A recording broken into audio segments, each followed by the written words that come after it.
또 한 분이 이제 이경규 씨가 경찰이요. 이경규 씨의 약물 운전 혐의를 확인했다고 밝혔죠. 검찰로 송치를 했다고 하는데 지난달이었죠. 경찰 조사 마치고 나온 이경규 씨 모습부터 보겠습니다. 그 국과수에서 조사를 했어요. 근데 뭐 마약 성분 이런 건 없고, 뭐 대마초 이런 것도 없고. 평상시에 평상시에 먹는 그런 약들이 그냥 그대로 나왔어요. 처방약이란 말씀. 예. 모두 처방받은 그 외에는 뭐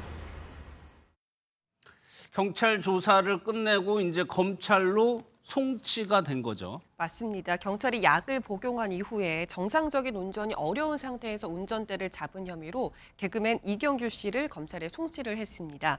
서울 강남경찰서는 어제 이경규 씨를 도로교통법 제45조 과로나 질병 또는 약물의 영향과 그 밖의 사유로 정상적인 운전을 하지 못하는 우려가 있는 상태에서 운전을 해서 안 된다. 이 예. 규정을 위반한 혐의로 검찰에 송치했다 이렇게 밝혔는데요. 예. 이는 이경규 씨가 지난달 경찰에 적발이 된 지 약 한 달여 만의 일입니다. 예, 그 혐의가 경찰은 도로교통법 제45조라고 얘기를 했습니다. 이게 어떤 법입니까? 그러니까 음주나 마약만 이렇게 금지하는 것이 아니고요. 도로교통법엔 명시적으로 과로하면 운전하면 안 된다. 질병으로 운전을 정상적으로 하지 못하면 운전대 잡으면 안 된다.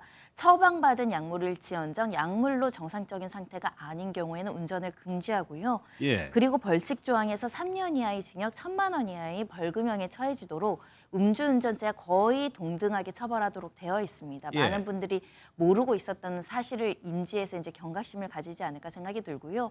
특히 처방받은 약이라고 하더라도 굉장히 중첩적으로 먹게 되는 경우에 인체에 가지는 영향력이 굉장히 커질 수 있거든요. 예. 이런 점에 있어서 유의할 필요가 있고요. 특히 이경규 씨도 이 약물과 관련해서 검사를 했더니 양성 반응이 나왔었고 이 국가수 검사 결과에도 양성 반응이 나왔던 상황이었습니다. 예, 이 부분을 한번 잘 봐야 될 것 같은데 마약 검출이 되지도 않은 거고 그냥 단순히 공황장애 약을 먹은 것뿐인데 경찰이 저렇게 수사하고 검찰에까지 송치를 시켰다는 것도 어떤 이유로? 만약에 마약을 먹었다고 한다면 마약류관리법도 적용이 됐을 겁니다. 예. 그렇지 않기 때문에 도로교통법만 적용이 됐는데 이렇게 단순히 약을 먹고 운전했다는 것만으로 처벌하지는 않습니다. 그런데 그 약을 먹고 양성 반응이 나왔는데 그 당시 CCTV나 여러 가지 동선을 보아하니 정상적인 어떤 인지 능력이라든가 운행 조작 능력이 미숙한 상태에서 운전을 했다라는 혐의가 짙기 때문에 지금 수사를 진행하는 것으로 보이고요. 특히 블랙박스 영상뿐만 아니라 목격자 진술에서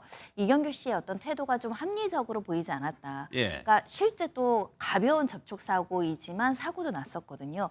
이게 운전 조작 실수나 미숙이 아니라 약물 때문에 혼미해서 발생한 거라고 한다면 도로교통법 위반의 소지가 있습니다.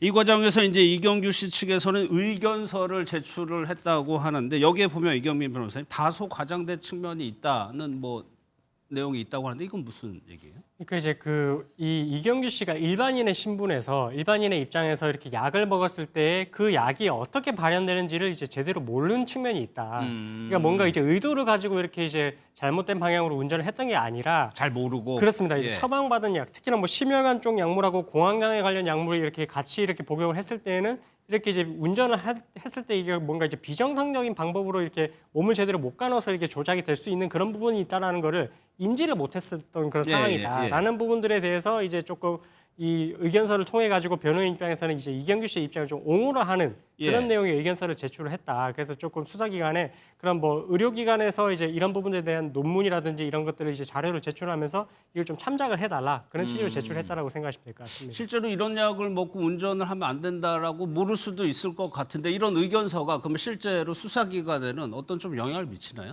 뭐 충분히 영향을 끼칠 수 있을 것 같습니다. 왜냐하면은 이제 뭐 정말로 이제 우리가 일반적으로 이렇게 이제 이런 약물을 먹었을 때 운전을 했을 때 이런 상황이 처벌을 받을 수 있다는 게 몰랐지 않습니까? 예. 그래서 이게 뭐 지금 이렇게 이제 우리가 언론을 통해서 이야기를 하는 부분도 앞으로는 이제 이런 약물을 복용했을 때 만약에 의사가 이제 이런 운전을 하시면 좀 위험할 수 있다 그런 경고가 있었다라고 할 것 같으면 당연히 이제 운전대를 잡지 않고 이렇게 이제 우리가 주의를 기울이는 그런 상황이 됐는데 예. 어쨌든 이런 부분들에 대해서 결국 이제 인지를 하지 못했고 일반적이지 않았고 이런 부분에 대해서 참작을 해달라는 그런 의견서가 들어가면 그럼 이제 동종전과가 없다라고 했을 경우에는 기소유예라고 해서 이제 검찰 단계에서 선처를 해줄 수도 있거든요. 그래서 그런 부분들에 대해서 이제 의견서가 좀 결정적일 수 있어가지고 아마 뭐 이런 부분들에 대해서 이제 검찰에서 지금 사건이 검찰로 송치가 되어 왔기 때문에 예. 아마 이제 좀 이 형량을 정하거나 뭐 재판에 넘기는 것을 고려할 때 한번 좀 선처를 해달라는 취지에서 이런 내용이 좀 의견서를 제출하지 않았을까 싶습니다. 그럼 손정혜에서 일단 검찰의 판단을 다시 한번 받아봐야 되는데 그럼 검찰은 뭐 물론 경찰이 일단 수사를 했지만 뭘 좀 중점적으로 볼까요? 네, 일단 사고의 원인이 운전 조작 실수이냐 아니면 약물의 영향으로 인한 것이냐를 밝히는 게 관건입니다. 이를 위해서는 국가수라든가 그리고 관련된 의사들의 자문과 의견을 받을 가능성이 매우 높은 상황이고요. 특히 그 CCTV나 이런 것들을 정밀 분석했을 때 정상적인 행동 조절 능력이 없었던 것이냐, 판단 능력이 없었던 것이냐에 대한 평가도 따라야 될 것 같고요. 그러다 보니까 좀 수사 기간이 좀 더 필요한 상황이지 않을까 합니다. 예. 처음에 이제 사고가 보도가 됐을 때 소속사에서는 좀 단순 해프닝이라는 점을 강조를 했었는데 손 변호사님 만약에 소속사에 좀 더 적극적으로 사과한다거나 대응을 했으면 조금 파장이 달라지지 않았을까? 이 부분은 어때요? 처음에도 실망시켜서 죄송하다는 취지는 나왔던 것 같은데 우리가 약물이라고 한다면 마치 향정신성이나 마약을 떠올리다 보니까 예. 이것이 아니라는 것을 해명하다 보니까 너무 사안을 단순 해프닝인 것처럼 한 게 아닐까 생각을 해서요. 특히 아까 유한 씨도 마찬가지지만 이경규 씨도 우리 사회에 가지는 영향력이 굉장히 큰 사람이죠. 예. 그렇기 때문에 약물 운전의 위험성을 제대로 인지하지 못했다. 그리고 이렇게 사고를 낸 점에 대해서 깊이 사과하고 송구하고 앞으로는 이런 운전에 대해서 재발 방지를 하겠다라는 진지한 태도를 다시 보일 필요도 있어 보입니다. 예. 그런데 실제로도 이런 의약품, 약물을 복용한 후에 운전을 해가지고 크고 작은 사고가 있다고 하는데 왕왕 있는 것 같아요. 맞습니다. 지난해 11월에는 이런 일이 있었는데요. 서울 강남에서 향정신성 약품을 복용한 20대 여성이 무려 8대의 차를 치고 달아나다 붙잡히는 그런 사건이 있었습니다.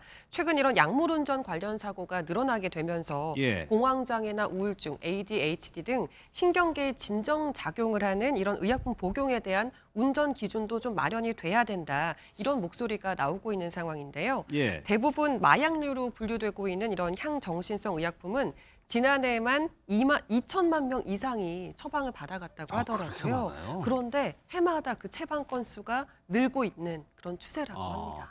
그러면 이경규 변호사 이 사건을 계기로 해가지고 일반인 대중들도 좀 인지할 수 있을 정도 가이드라인, 좀 뭐 주의사항 이런 것들을 좀 알려줄 필요가 있을 것 같아요. 그렇습니다. 이게 뭐 향정신성 의약품이라고 했을 때도 이게 의약품인데 예. 이게 이제 복용을 하고 운전을 했을 때는 이제 어떤 작용이 있는지를 사실 잘 모르는 경우가 있는 만큼 예. 이제는 이제 뭐 약을 이제 처방을 하는 뭐 의사나 아니면 약사 같은 경우에도 이 운전을 했을 때 발생할 수 있는 위험성에 대해서 적극적으로 고지를 해줘야 될 것 같고요. 그리고 어떤 약물이 그에 해당하는지 여부에 대해서도 좀 명확하게 좀 특정을 해서 우리들이 좀 인지를 한 상태에서 좀 주의를 기울일 수 있는 좀 그런 식의 조치가 필요하지 않을까 싶습니다. 예. 뭐 일단 검찰로 송치가 됐긴 합니다만 이경규 씨가 이제 출연하는 새로운 예능 프로그램들을 일단 방송을 하는 건가요? 네, 지금으로서는 그 두 가지의 프로그램이 예. 공개를 기다리고 있는 상황인데요. 약물 운전 논란에도 방송가에선 변함없는 행보를 이어가고 있는 것으로 보입니다. 다만 CCTV가 공개된 이후에 당초의 해명처럼 단순한 해프닝은 아니었다. 이런 식의 약간 부정 여론이 있었거든요. 예. 그런 점을 볼 때 새 프로그램 역시 방송이 된 이후의 여론을 좀 더 살펴봐야 할 것 같기는 합니다. 실제 논란 이후에 이경규 씨가 출연하던 예능 프로그램이 이 논란 때문은 아니라고 했지만 공교롭게도 편성이 좀 변경되거나 미뤄지면서 방영이 안 됐었거든요. 예. 그런 점을 볼 때 방송가에서도 약간은 이 문제를 보수적으로 접근할 가능성은 있을 것으로 보입니다. 예.